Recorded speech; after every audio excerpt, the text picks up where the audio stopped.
멀리 가려면 함께 가라, 이런 제목의 그 책에 나오는 이야기입니다.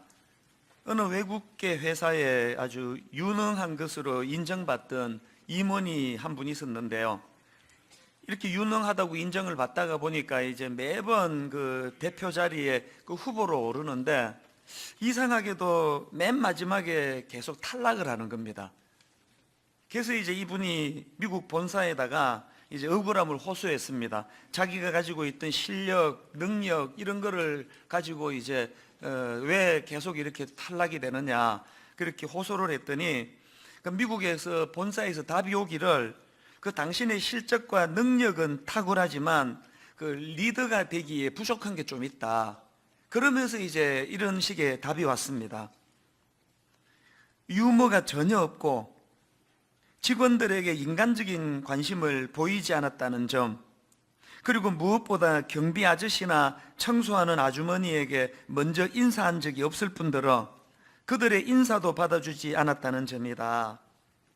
우리가 알기로 그 외국계 회사는 굉장히 효율을 중요하게 생각하고 실력을 우선으로 하는 것으로 알고 있는데, 그런 외국계 회사가 대표를 이런 조건도 포함해서 뽑는다고 하는 게 이게 참 많은 생각을 하게 하는 거 아니겠습니까?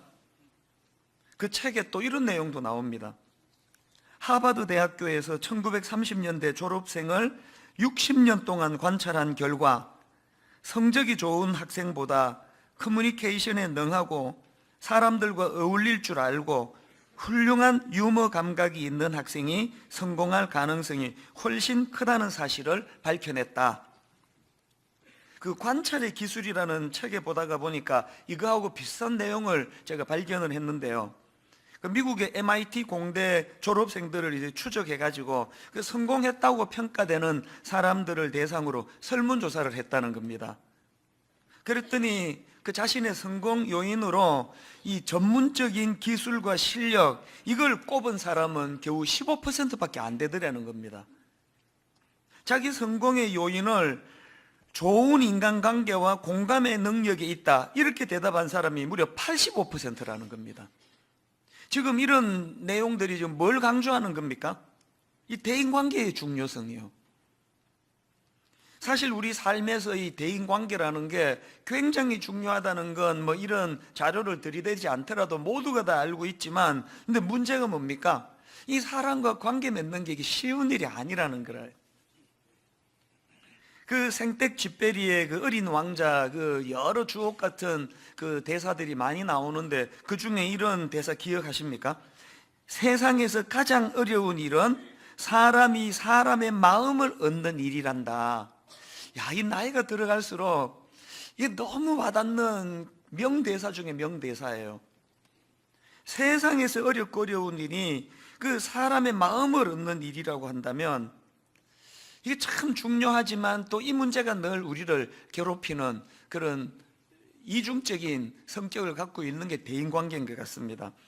정신과 의사로 30년 봉직해온 어떤 의사분 얘기를 들어보니까요, 이분이 정신과 의사로 일하면서 가장 많이 본 환자들의 고통이 뭐냐 하니까 이 관계에서 오는 고통이더라는 거예요. 오죽하면은 어느 취업 포털에서 직장인 448명을 대상으로 설문조사를 했는데 질문이 이렇습니다. 직장 생활을 하면서 화병을 앓은 적이 있는가?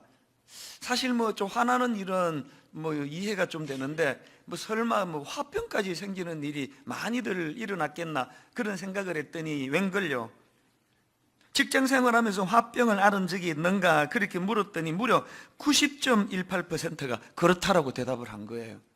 그만큼 직장 생활이 어렵고 힘든 건 이 관계에서 오는 부대낌 때문 아니겠습니까?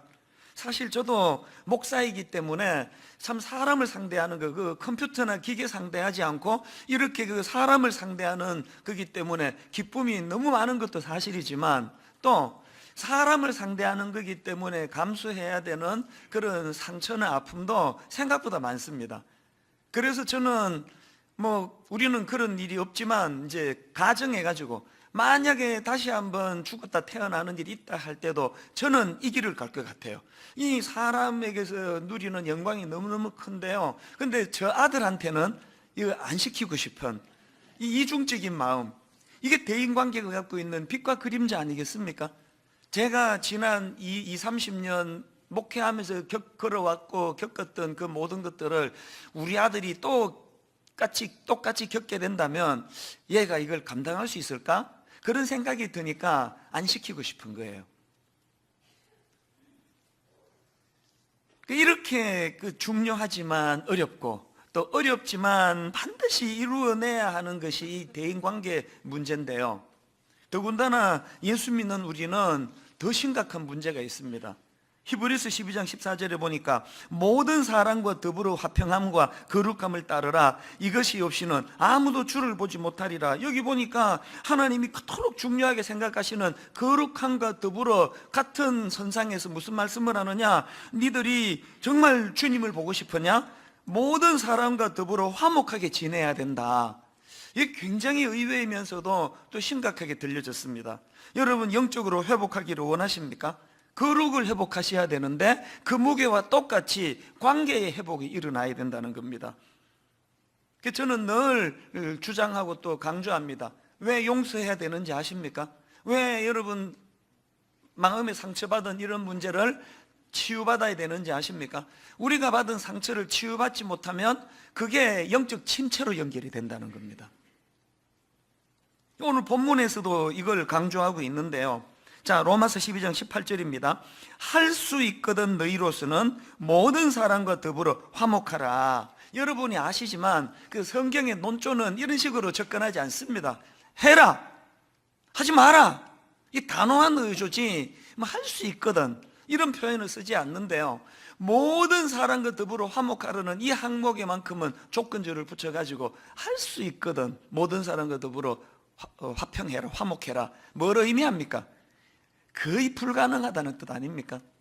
또 그런가 하면은 불가능하다고 그렇게 포기하지 말고 어쩔 수 없이 화목할 수 없는 이런 경우는 차치하고라도 힘써가지고 어떻게 해야 되냐고요? 최선을 다해서 모든 사람과 더불어 화목하게 지내려고 애써야 한다. 이게 오늘 본문이 말씀하시는 말씀이에요. 그러고 보면은 이 대인관계와 관련한 성경의 가르침은요, 마태복음 22장에서의 주님의 그 말씀이 거기에 단정적으로 선언적으로 그렇게 선포하고 있는 내용으로 다 정리가 되는데요. 자, 여러분 마태복음 22장 37절부터 한번 보십시오. 예수께서 이르시되 내 마음을 다하고 목숨을 다하고 뜻을 다하여 주 너의 하나님을 사랑하라 하셨으니 이것이 크고 첫째 되는 계명이요 둘째도 그와 같으니 내 이웃을 내 자신같이 사랑하라 하셨으니 이 두 계명이 온 율법과 선지자의 강령이니라. 주님이 대인관계를 얼마나 중요하게 생각하시는지 말씀 안에 다 담겨 있는 거 아닙니까? 이런 그 반발심 좀 안 생기시나요? 나 하나님 믿으러 왔지. 하나님만 믿고 사랑하면 됐지. 왜 그 꼴보기 싫은 거 김집사까지 내 기어이 사랑해야 되느냐고. 동의가 잘 안 된다. 그런 생각을 하실지 모르지만요.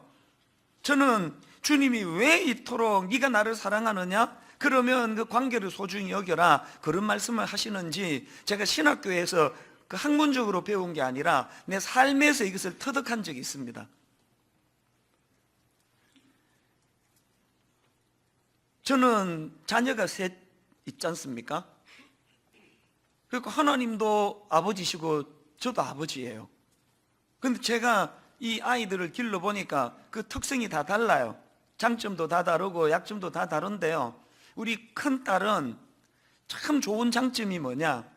이 아빠에 대해서 정말 정스러워요. 어릴 때부터 늘 그 막 삐뚤빼뚤 글씨로 그 쪽지 써가지고 건네면은 아빠 사랑해요 이런 거 써서 건네주고요. 늘 그 고사리 같은 손으로 막 안마하겠다고 그렇게 애를 쓰고, 또 그 마트 같은 데 가면은 이 과자는 이거 아빠가 좋아하는 거야 그러면서 막 챙기고, 그런 것들이 얼마나 어릴 때부터 유난했습니다. 또 이제 나이가 좀 들어가지고는요, 언젠가 또 차를 태워주는데 차 안에서 이렇게 얘기하는 겁니다. 아빠가 내 아빠라는 게 너무 좋아요. 그런 이야기를 하니까 얼마나 그 이쁩니까? 그 밑에 둘은 그런 표현을 잘 안 해요. 큰 애만 유난히 그렇게 표현을 잘하거든요. 그 미국 집회 같은 데 가서도 꼭 큰애가 문자로 막 아빠 빨리 오세요, 보고 싶어요, 그런 걸 보내는 건 주로 큰애고요. 밑에 둘은 내가 보내도 답이 안 와요. 지 엄마를 닮은 게 틀림없습니다. 100% 웃기려고 하는 얘기인 거 여러분 다 아시죠? 저녁에 또 수습을 위해서는. 그래서 제가 참 이 큰아이에게 고마운 생각을 많이 하고 있는데요. 한 번은 그 막내 아들이 중학교 2학년, 여러분 그 우리나라의 그 중2 무서운 건 다 아시잖아요. 이 녀석이 이제 중학교 2학년이 되니까 이제 사춘기가 된 거예요. 그래가지고 그 안 하던 반항도 하고 또 막 문 닫아놓고 들어가서 나오지도 않고 또 공부도 안 하고 막 이런 이제 사춘기를 하니까요. 한 번은 그 자기 큰 누나가 우리 큰 딸이 막내를 데리고 들어가더라고요. 안 나와요. 아무리 기다려도 안 나와요. 저는 좀 일찍 자는 편이라서 못 기다리고 자러 들어갔습니다. 그리고 한 며칠이 지났는데요. 그 막내가 하는 말이, 그날 자기가 그 누나한테 불려가가지고 긴 시간 그 훈계를 들었다는 거예요. 근데 얘가 하는 말이, 그 아빠가 평소에 늘 하던 그 얘기를 또 하더래요. 자기 언니가, 누나가. 근데 이 녀석이 하는 말이, 아빠가 하실 때는 그 귀찮은 잔소리로 그렇게 들었는데, 그날은 누나가 똑같은 잔소리를 해도 너무 와닿더라는 거예요. 그래서 제가 물었죠. 누나가 뭐라고 했길래 그렇게 와닿았니? 이 막내가 하는 말이요, 그날 자기 누나가 말만 갖고 훈계하는 게 아니라 자기 손을 꼭 붙잡고요, 눈물을 툭툭툭 흘리면서 훈계하더라는 거예요. 너 이러면 후회한다. 너 지금이라도 빨리 정신 차려야 된다. 그렇게 그 눈물을 흘리면서 자기한테 그렇게 훈계를 하니까 너무 그게 고맙고 와닿았다는 거예요. 여러분, 제가 20몇 년 그 큰딸 키우면서 고마웠던 순간이 많았지만요, 그날만큼 고마웠던 적이 없어요. 그때 제가 깨달았죠. 우리 아버지 하나님도요, 우리가 그 하나님을 정성껏 섬기고 하나님께 정말 온 마음을 다해서 예배드리고 하는 것도 하나님이 기뻐하시지만, 하나님은 우리끼리 잘 지내는 거, 이걸 참 좋아하시겠구나. 그걸 제가 같은 아버지로서 그걸 제가 깨닫게 된 거예요. 왜 하나님이 니들이 나 사랑해라 이거로 끝나지 않고 또 같이 서로 사랑하기를 그렇게 원하셨는지 이해가 되는 거 아닙니까?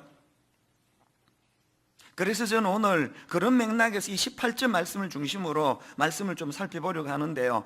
할 수 있거든 너희로서는 모든 사람과 더불어 화목하라. 사실 이 오늘 읽은 이 본문 말씀에서 그 어떤 포인트에 따라 다룰 주제가 너무 많기 때문에 다음 주에 한 주 더 이제 이 본문을 가지고 말씀을 다룰 생각이고요. 오늘은 이 18절 말씀을 중심으로 이제 할 수 있거든 너희로서는 모든 사람과 더불어 화목하라, 이 말씀을 좀 살펴보려고 하는데요. 여러분, 우리 삶 속에서 이 로마서 12장 18절 말씀이 구현되기 위해서는 두 가지 회복해야 될 게 있습니다. 첫째로 뭘 회복해야 되느냐? 공감 능력을 회복하셔야 된다는 겁니다. 이 18절 말씀 바로 앞에 보니까 이런 말씀이 나오네요. 15절입니다. 즐거워하는 자들과 함께 즐거워하고 우는 자들과 함께 울라. 이 공감 능력을 말씀하는 거 아닙니까? 여러분, 내가 슬픈 일을 당하지도 않았는데도 누가 고통스러운 일을 당할 때 같이 울어줄 수 있는 거, 이 공감 능력이 있어야만 가능한 거 아닙니까? 누가 너무너무 기쁜 일을 만나서 행복해할 때 같이 기뻐해 줄 수 있는 거, 이 공감 능력 아닙니까? 저는 성경에서 공감 능력과 관련된 말씀들 중에 가장 마음에 와닿는 게 뭐냐고 물으신다면, 저는 요한복음 11장에 나오는 예수님의 그 모습이에요. 11장 32절에 보니까 마리아가 예수 계신 곳에 가서 배웠고 그 발 앞에 엎드려 이르되 주께서 여기 계셨더라면 내 오라버니가 죽지 아니하였겠나이다 하더라. 예수께서 그가 우는 것과 또 함께 온 유대인들이 우는 것을 보시고 심령에 비통히 여기시고 불쌍히 여기사 이르시되 그를 어디 두었느냐 이르되 주여 와서 보옵소서 하니 예수께서 눈물을 흘리시더라. 저는 이 대목이 너무 위로가 되고 안심이 돼요. 요즘에 여러분 그 인공지능 AI 그 세계 최고의 그 바둑으로 최고라는 그 인간을 꺾은 지는 벌써 오래된 일 아닙니까? 그 지능이 점점 발달이 돼가고 있습니다. 벌써 이제 이 인공지능이 우리 인간의 일자리를 야금야금 지금 빼앗아 먹고 있는 중이에요. 은행 얘기를 들어보니까 이게 다 이제 그 전산화가 되는 바람에 많은 직원들이 지금 일자리를 잃고 있다는 얘기를 듣고 있거든요. 이제 점점 이런 현상이 심화될 거예요. 이 인간의 머리로는 따라잡을 수 없는 이 고급 AI의 그 인공지능을 생각하면 아찔해요. 들어보니까 이제 좀 지나면은요, 설교 잘하는 인공지능 AI가 만들어진대요. 그래서 우리나라에 설교 잘하는 분들의 모든 것들을 다 이제 데이터화 해가지고 딱 단추 누르면은 거기에 적절한 말씀이 선포된다 그래가지고 이거 빨리빨리 세월호 오르고 은퇴해야지 내 험한 꼴 안 보겠다 싶어요. 이제 뭐 모든 부분에서 이제 자리를 다 빼앗길 거예요. 그런데 여러분, 이 인공지능이 득세하는 시대에 적응하려면은요, 인공지능이 죽었다 깨어나도 못하는 거 있는데 예수님의 이 공감 능력이에요. 우리 주님이 인공지능 같은 AI와 같은 속성이었다면 울지 않아요. 기계적으로 오빠 살려줄게, 그것 갖고 우니? 아마 이렇게 접근하셨을 거예요. 예수님은요, 그 나사로를 살려내시고 안 내시고를 떠나서 그 인간이 가지고 있는 연약함 때문에 눈물을 흘릴 줄 아는, 그래서 저는 이게 너무 안심이 되는 거예요. 우리 주님이 여러분 잘 알고 계시는 히브리서 4장 15절 말씀이요, 우리에게 있는 대제사장은 우리의 연약함을 동정하지 못하시리가 아니요. 난 이 대목이 너무 좋아요. 지난 12월 중순부터 2월 중순까지 극심한 슬럼프를 겪고 토요일 밤 10시가 됐는데도 설교 준비도 안 되고 설교 준비도 안 해놓고 그렇게 낙심하고 있던 그 과정에서 주님이 기계적으로 저를 대하지 않으시고 얼마나 제 아픔에 대하여 주님이 많은 사람을 보내주시고 주님이 말씀 속에서 위로해 주셨는지 아십니까? 그러고 보면은 복음서에서 예수님이 행하신 모든 이적과 기사의 바탕은 다 이 공감 능력으로 출발하시는 거예요. 마태복음 20장 34절, 예수께서 불쌍히 여기사 그들의 눈을 만지시니 곧 보게 되어 그들이 예수를 따르니라. 마태복음 14장 14절, 예수께서 나오사 큰 무리를 보시고 불쌍히 여기사 그 중에 있는 병자를 고쳐주시니라. 누가복음 7장 13절, 주께서 과부를 보시고 불쌍히 여기사 울지 말라 하시고. 여러분, 이분이 우리의 주님이신 거 아십니까? 제가 어느 글에서 봤는데요, 그 연세 드신 할머니가 운영하시는 국수집이, 이분이 너무너무 귀하신 분이에요. 그 서민들 돈도 없는데 그 국수값 자꾸 올려서 내느냐 그래가지고요, 국수 한 그릇에 3,000원에 파시는데 제 기억으로 이게 10몇 년 동안인가 20년 동안 가격을 안 올리고 계시대요. 그래서 이게 이제 화제가 돼가지고 텔레비전에서 이제 그 가게를 소개하는 그런 프로그램에 나왔나 봅니다. 그 할머니의 국수집이 TV에 이제 소개가 되고 나서 어느 젊은 남자가 방송국으로 전화를 했다는 거예요. 그 사연을 들어보니까요, 이 젊은 남자가 이제 사업을 하다가 사기를 당해가지고 완전히 망한 거예요. 폭망이라 그러죠. 완전히 망하고 가슴 아프게도 아내가 그것을 못 견뎌가지고 도망가 버렸대요. 졸지에 이 젊은 남자가 이제 노숙자 신세가 돼가지고 이제 밥을 국을 하기 위해 가지고 이 식당 저 식당 그렇게 전전하는데 얼마나 무시를 당하고 가는 데마다 쫓겨나고 그래서 세상에 대한 분노가 이제 폭발하기 직전이었답니다. 내 이놈의 세상 불질러 버려야 되겠다, 그런 분노와 울분을 가지고 이 할머니 이 국수집을 찾은 거예요. 굶주려 있다가 그 3,000원짜리 국수 한 그릇을 막 얼마나 허겁지겁 먹었겠냐고요. 그렇게 다 먹어가는데 할머니가 그 그릇을 확 뺐더니 거기에 또 채워서 한 그릇을 온전히 채워가지고 그렇게 대접을 하시더래요. 그래서 이제 두 그릇을 삽시간에 다 먹었는데 돈이 있어야죠. 냅다 도망을 친 거예요. 이거 얼마나 배은망덕입니까? 그 할머니 입장에서 호의를 베푸느라고 일부러 그 한 그릇 값에 두 그릇을 지금 준 셈인데 어떻게 이런 배은망덕한 짓을 하느냐고 분노할 수 있는데요, 그 할머니가 도망가는 이 젊은 남자를 막 뒤쫓아 허겁지겁하면서 외쳤던 한마디가 이거랍니다. 이봐 젊은이, 그냥 천천히 걸어가, 뛰지 말고. 그러다 다쳐.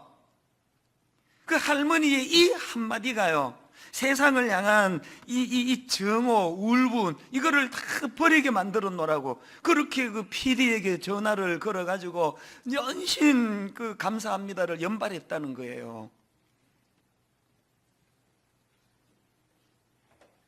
이거 교회에서 봐야 되는 모습 아닙니까? 오늘 교회가 영적으로 뭔가 문제가 있다는 것을 감지할 수 있는 건 오늘 교회는 너무 삭막해져 버렸어요. 교회에서 이런 모습 보기 어렵습니다. 교회에서 무슨 실수하면요, 용서 잘 안 일어납니다. 한번 왕따 됐다 그러면 그걸로 끝이에요. 저는 이번 동계올림픽에 그 아이스 댄싱, 그 민유라, 제가 알기로 그 재미교포인데요, 이 민유라라는 재미교포와 또 알렉산더 갬린이라는 이제 이 외국인인데 귀화를 했다고 그래도 대한민국으로.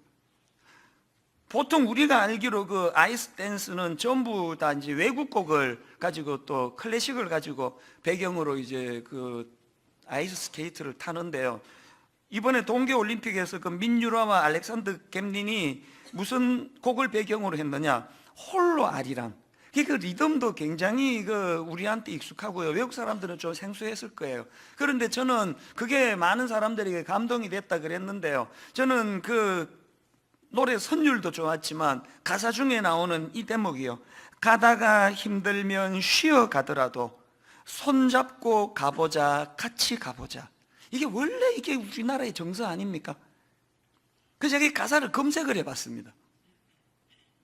아리랑 아리랑 홀로 아리랑, 아리랑 고개를 넘어가 보자, 가다가 힘들면 쉬어가더라도 손잡고 가보자, 같이 가보자.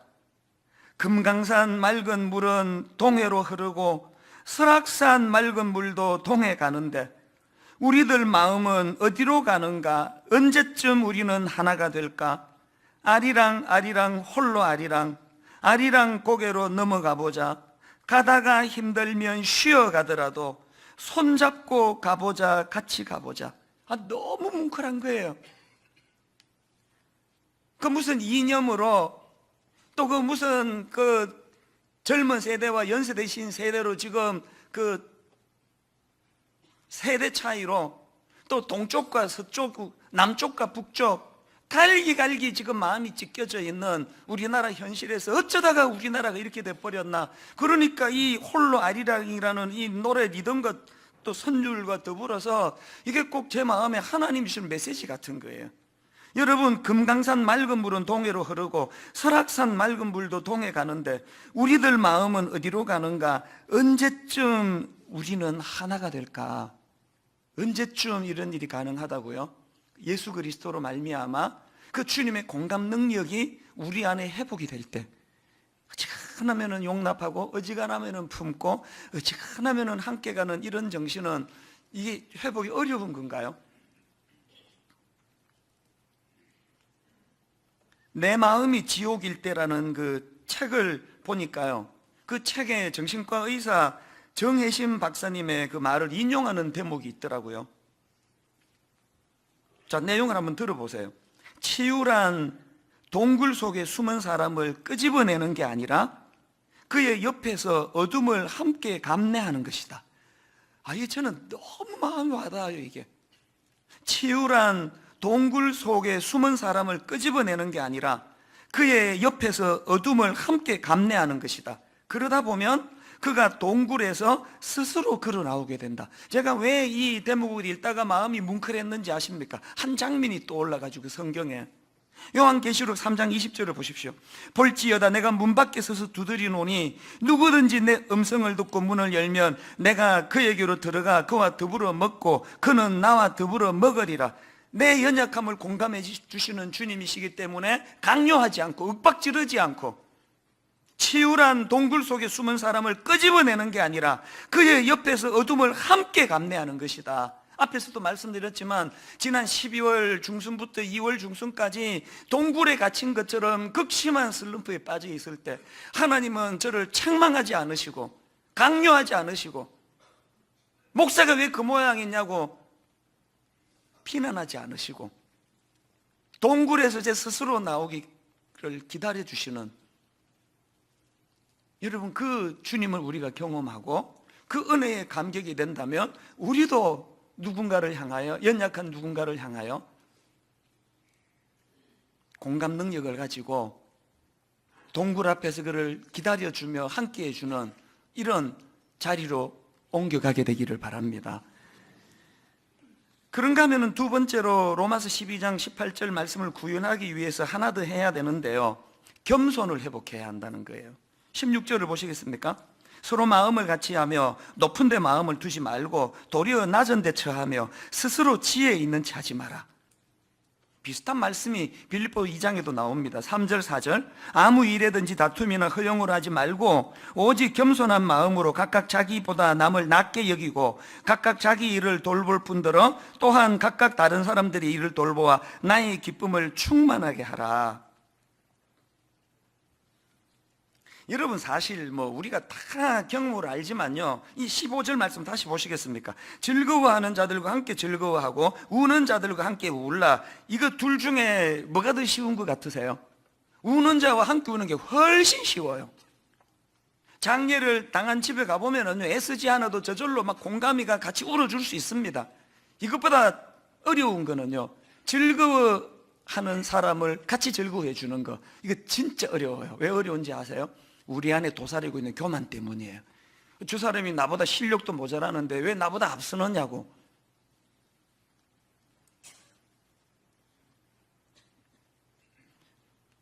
가인이 자기가 드리는 제사는 하나님이 기뻐 받지 않으시고 동생 아벨이 드리는 제사는 기쁘게 받았다.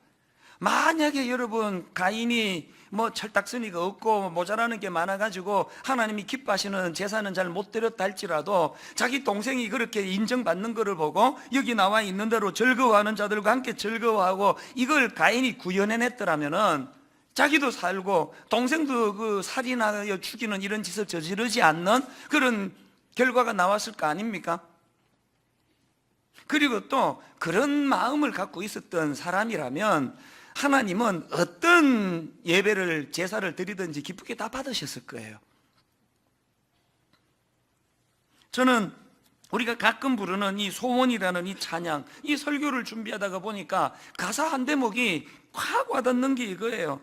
저 높이 솟은 산이 되기보다 여기 오름직한 동산이 되길. 이게 계속 맴도는 거예요. 저 가사가 왜 제 마음을 계속 맴돌게 했을까요? 여러분, 오늘 우리가 대인관계에서 주로 분노하는 게 그거 아닙니까? 너 나 그렇게 만만해 보여? 너 엄마가 그렇게 만만해 보여? 목사를 뭘로 알고 내가 그렇게 우습게 보입니까? 우리가 주로 대인관계에서 분노하는 게 그거 아닙니까? 그런데 여러분, 저 찬양이요, 저 높이 솟은 산이 되기보다 여기 오름직한 동산이 되길. 우리가 충돌을 일으키는 가치관이가 아닙니까? 저는 담임 목사가 성도들에게 만만하게 보일 때 난 그 교회가 부흥한다고 믿는 사람이에요.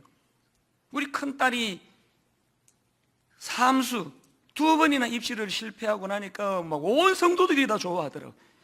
세상에 그 담임 목사 딸도 재수하는데 삼수하는데 위로가 된다 그래가지고 우리 큰딸이 그 큰 역할을 했어요. 그 은혜 받고 이 둘째 딸도 한번 애써보자 삼수 그랬는데 가슴 아프게 그냥 재수로 끝나버렸습니다. 이거 어떡하죠? 여러분, 목사가 저 높이 솟은 산이 되려고 그렇게 발악할 때 부흥하는 교회를 나 본 적이 없습니다.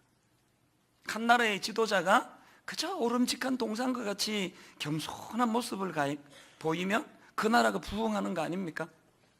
순장님이 지고지순해가지고 다른 순원들이 막 그냥 쳐다도 못 보는 그런 순장은요, 부흥하기가 어려워요. 우리 순장님은 우리와 똑같이 그저 오름직한 동산과 같은 분이다. 그래서 여러분, 이 말은 은혜 받으신 분 하시면 안 돼요. 너네 그렇게 만만하게 보이니? 그렇게 만만하게 보이는 사람이라야 그게 그리스도인이에요. 근데 여러분, 여기서 한 가지, 이렇게 우리가 낮아짐과 겸손이 가능해지려면 한 가지 꼭 해야 되는 게 뭐냐? 대인관계에서 하나님을 개입시키는 훈련을 해야 돼요. 자, 16절을 다시 한번 보시겠습니까? 서로 마음을 같이 하며 높은 데 마음을 두지 말고 도리어 낮은 데 처하며 스스로 지혜 있는 체 하지 마라. 이 겸손을 가르치는 이 16절에 나오는 맨 앞에 무슨 말씀이 나오느냐? 서로 마음을 같이 하며, 이게 조건이 이루어져야 뒤가 다 가능해지는 거예요. 그 김도연 교수님이 쓴 책에 보니까 여기 나오는 서로 마음을 같이 하며, 이걸 직역하면은 원어로 이런 뜻이래요. 서로 같은 것을 생각하고 그래요. 근데 이 단어와 똑같은 표현을 쓴 곳이 한 군데 더 있는데, 원어로요. 빌립보서 2장 2절인데요. 자, 1절부터 한번 보십시오. 그러므로 그리스도 안에 무슨 권면이나 사랑에 무슨 위로나 성령에 무슨 교제나 긍휼이나 자비가 있거든 마음을 같이하여 같은 사랑을 가지고 뜻을 합하여 한 마음을 품어. 여기에도 마음을 같이하여 또 한 마음을 품어.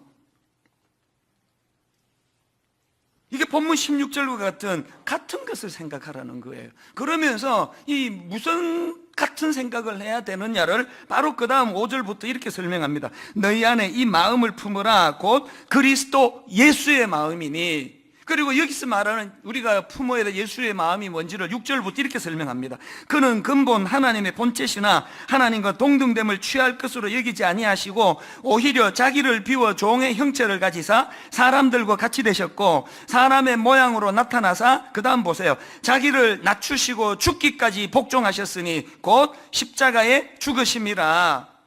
여러분, 우리가 한 마음이 돼가지고 높은 데 마음을 두지 않고 서로 같은 마음을 품기 위해서는 무슨 같은 마음을 품어야 된다고요? 예수 그리스도의 십자가에 낮아지는 그 마음을 품어야 된다는 거예요. 대인관계에서 하나님, 그 사람과 나 사이에 주님의 십자가를 개입시키는 거, 이 훈련이 필요하다는 말씀이에요. 이건 교만의 문제뿐만 아니고요. 오늘 말씀의 흐름을 한번 보십시오. 보면 18절을 다시 보시겠습니까? 할 수 있거든 너희로서는 모든 사람과 더불어 화목하라. 그리고는 바로 그 다음 19절입니다. 내 사랑하는 자들아, 너희가 친히 원수를 갚지 말고 하나님의 진노하심에 맡기라. 지금 여러분, 모든 사람과 더불어 화목하는데 특히 내게 원수 같은 그 사람의 문제를 해결해야 되는데, 그 문제가 해결되기 위해서 뭐 해야 된다고요? 그 원수 같은 사람과 나 사이에 누구를 개입시킵니까? 하나님을 개입시키는 거 아닙니까? 이걸 잘 구현한 분이 다윗 아닙니까? 다윗이 엔게디 광야 굴에서 드디어 원수 사울을 죽일 기회가 왔거든요. 모든 그 다윗을 따르는 사람들이 지금이 절호의 기회다 할 때 다윗의 반응을 한번 보십시오. 사무엘상 24장 6절.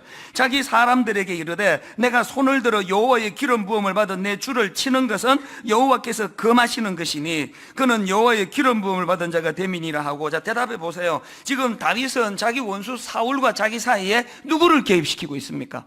하나님을 개입시키고 있다는 거예요. 한나도 마찬가지 아닙니까? 사무엘상 1장 6절을 보니까 여호와께서 그에게 임신하지 못하게 하심으로 그의 적수인 브닌나가 그를 심히 격분하게 하여 괴롭게 하더라. 대인관계가 다 이런 거 아닙니까? 여러분, 브닌나 같은 사람이 얼마나 많습니까?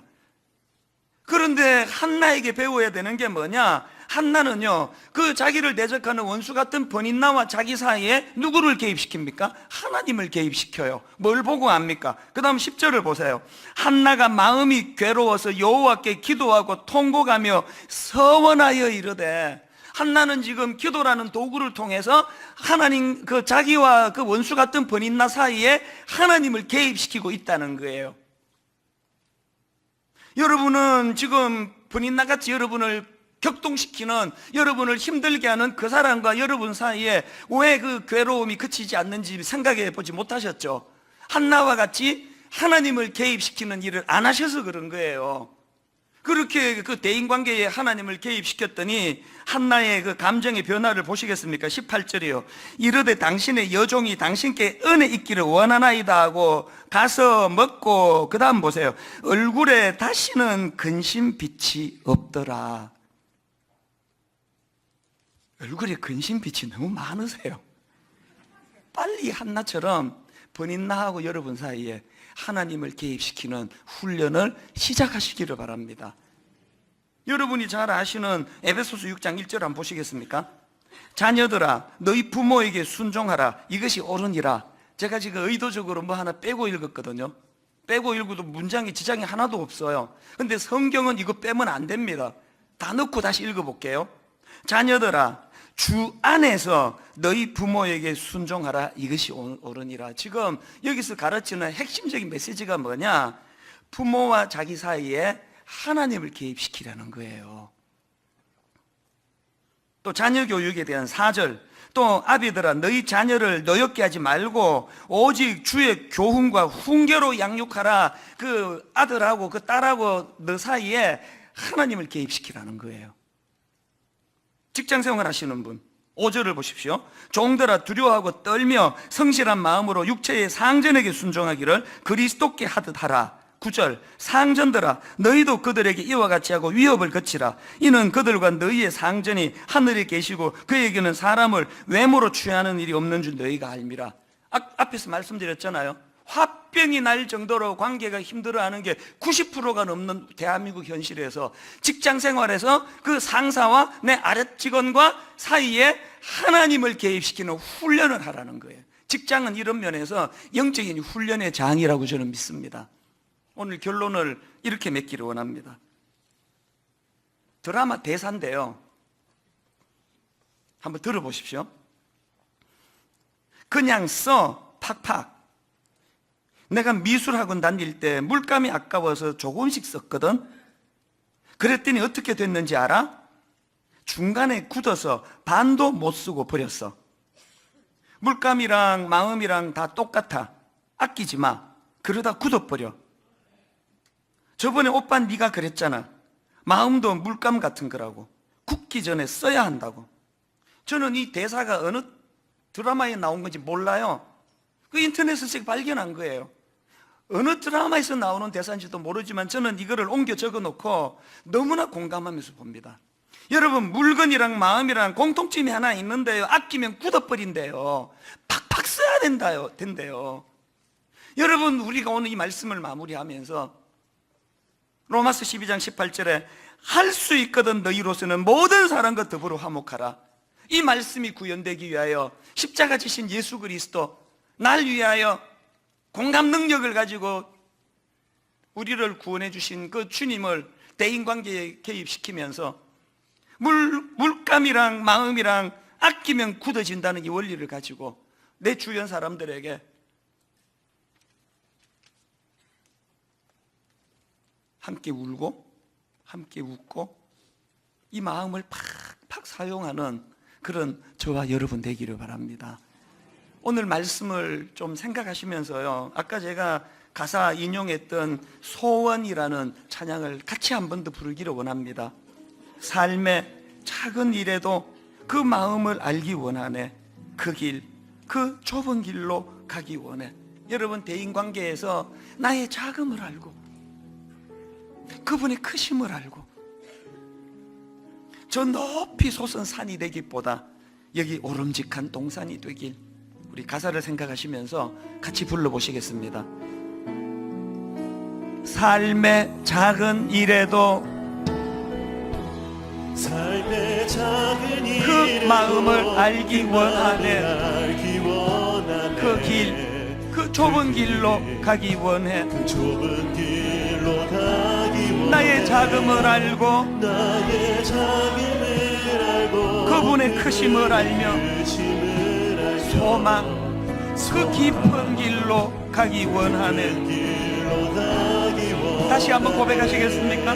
삶의 작은 일에도 그 마음을 알기 원하네. 그 길, 그 좁은 길로 가기 원해. 나의 작음을 알고 그분의 크심을 알며 소망, 그 깊은 길로 가기 원하네. 저 높이 솟은 산이 되기보다 여기 오름직한 동산이 되긴, 내 가는 길만 비추기보다는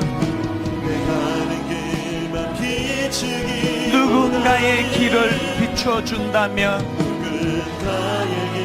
여러분 여러분, 주님과 동행하는 내 인생길에는 내가 노래하듯이 또 내가 얘기하듯이 살길, 난 그렇게 죽기 원하네. 삶의 한 절이라도 그분을 닮기 원하네. 사랑 그 높은 길로 가기 원하네. 여러분, 앞에서도 말씀을 드렸습니다만 저 높이 솟은 산이 되려고 바둥바둥 하다가 우리 이렇게 된 거 아닙니까? 누가 나보다 조금만 더 높은 산이다 싶으면 마음의 평안이 다 사라지고 질투심에 잠을 이루지 못하고, 세상에 사촌이 땅 사면 배 아픈 나라가 우리나라 말고 또 있습니까? 하나님, 이것이 세상의 질서라고 한다면 저 높이 솟은 산이 되기보다 여기 오름직한 동산이 되길. 주님, 내 입에서 다시는 내가 그렇게 만만하게 보여? 이런 것으로 마음에 평정심을 잃는 신앙인이 아니고 한나처럼, 분인나가 자기를 격동시킬 때 그 한나와 자기 사이에 하나님을 개입시키던 아버지, 이 훈련이 삶 속에서 이루어짐으로 말미암아 오늘 주신 주님의 말씀, 진심으로 즐거워하는 사람과는 함께 즐거워할 수 있는, 슬픔을 당한 이들과 손을 붙잡고 눈물을 흘릴 줄 아는 그런 공감 능력과 겸손으로 관계가 회복되기를 원합니다. 우리 한 번 더 이 찬양 부를 동안에 성령님이 우리로 하여금 십자가 앞으로 인도해 주시기 원합니다. 주님이 보여주셨던 그 삶의 모범을 따라 이렇게 찬양합니다. 삶의 작은 일에도 그 마음을 알기 원하네. 그 길, 그 좁은 길로 가기 원해. 나의 작음을 알고 그분의 크심을 알며 소망, 그 깊은 길로 가기 원하네. 내 마음 깊숙이 이렇게 고백합니다. 저 높이 솟은 산이 되기보다 여기 오름직한 동산이 되길. 내 가는 길만 비추기보다는 누군가의 길을 비춰준다면, 여러분, 주님과 동행하는 인생길 이렇습니다. 내가 노래하듯이 또 내가 얘기하듯이 살길. 주님과 더불어 난 그렇게 죽기 원하네. 삶의 한 절이라도 그분을 닮기 원하네. 사랑 그 높은 길로 가기 원하네. 평화, 평화로다.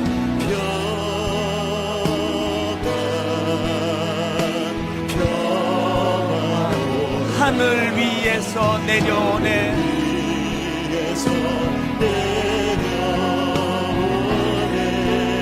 그 사랑의 물결이 영원토록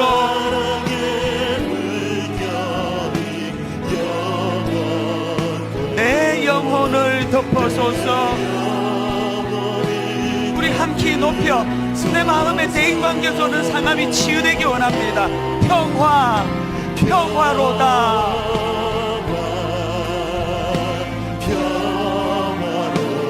하늘 위에서 내려오네.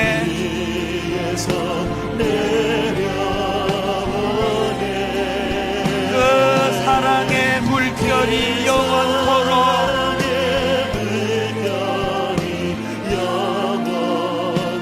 내 영혼을 덮어소서. 내 영혼의 극히 깊은 데서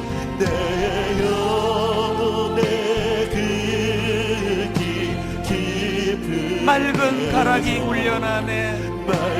대인관계에서 받은 상함 다 치유되고 하늘 곡조가 언제나 흘러나와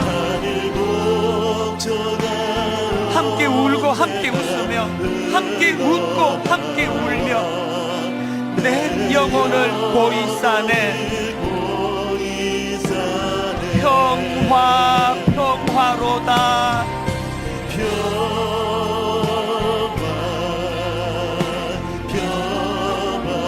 하늘 위에서 내려오네.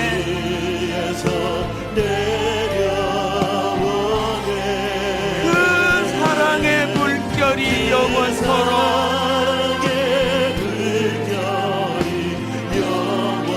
내 영혼을 덮어소서.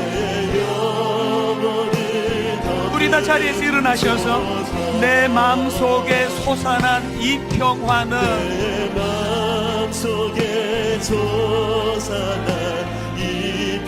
깊이 묻힌 보배로다. 여러분, 하나님이 주신 이 평화, 나의 보화를 캐내어 가져갈 자, 하나님 주신 이 평화 아무도 빼앗지 못합니다. 그 아무도 없으리라. 바로 이 시간 하나님 주시는 그 평화, 평화 평화로다.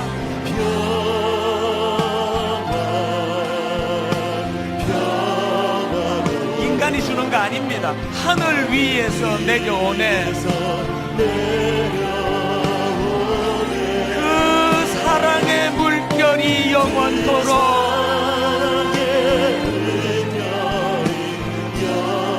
내 영혼을 덮어소서. 우리 마지막으로 후렴 다시 한번 선포할 때 사람에게 받은 상함이 다 치유되기를 원합니다. 평화 평화로다.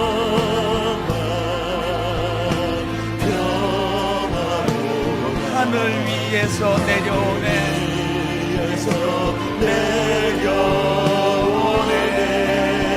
그 사랑의 물결이 영원토록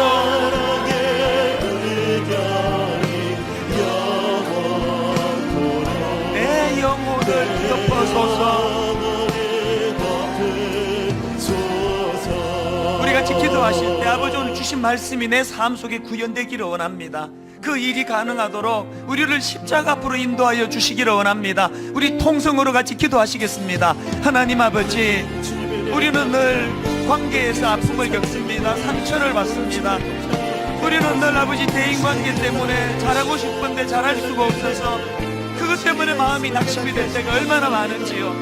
하나님, 오늘 주신 말씀을 가지고 다시 한번 도전해 보기를 원합니다. 함께 즐거워하는 자들과 더불어 함께 즐거워할 수 있고, 함께 우는 자들과 더불어 함께 눈물을 흘릴 줄 아는 우리 주님의 공감 능력이 내 안에서 회복되기를 원합니다. 아버지, 그 일이 가능하기 위하여 내 안의 교만을 꺾어주시기를 원합니다. 나보다 남을 낮게 여기는 이 마음이 회복될 때, 나보다 남을 낮게 여기는 이 마음은 주님으로부터 나온다는 사실을 자각할 때, 아버지 진심으로 나보다 잘 되는 사람들을 축복하며 함께 기뻐할 수 있을 줄 믿사오니 그 자리로 인도하여 주시옵소서. 하나님, 이번 한 주간 할 수 있거든 모든 사람과 더불어 화목하라는 그 주님의 말씀이 구현되는 귀하고 복된 한 주간 되도록 인도하여 주시옵소서.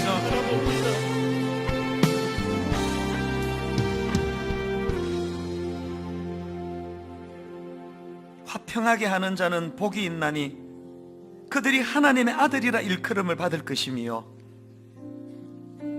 주님 주신 이 말씀을 마음에 담고 아버지, 그동안 높이 솟은 산이 내리고 바등바등하던 그 발부둥을 내려놓고 그저 누구나가 편하고 쉽게 그저 오르내릴 수 있는 언덕과 같은, 낮은 언덕과 같은 인생이 되어서 즐거워하는 자들과 함께 즐거워하고 또 슬픔을 당한 자들과 함께 눈물을 흘릴 줄 아는 우리 주님의 공감 능력을 회복하는 그런 한 주간이 되도록 인도하여 주시옵소서.